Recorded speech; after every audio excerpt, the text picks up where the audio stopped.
સુરત શહેર ભાજપના નવા પ્રમુખ તરીકે પરેશ પટેલની નિમણૂક કરવામાં આવી.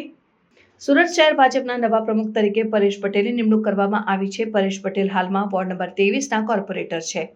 અગાઉ સુરત મહાનગરપાલિકાના સ્ટેન્ડિંગ કમિટી ચેરમેન તરીકે સેવા આપી ચૂક્યા છે.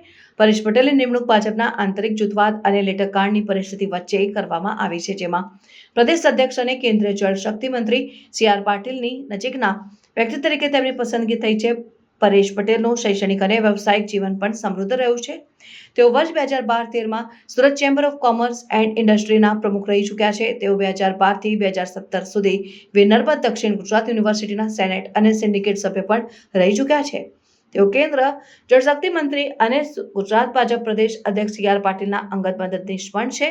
પરેશ પટેલની નિમણૂક બાદ શહેર ભાજપ કાર્યાલયમાં કાર્યકર્તાઓ અને નેતાઓ દ્વારા તેમને હર્ષભેર આવકારવામાં આવ્યા છે. તેઓએ જણાવ્યું છે કે પાર્ટીની શિસ્ત અને સંગઠનને મજબૂત બનાવવા માટે તેઓ કડક પગલાં લેશે.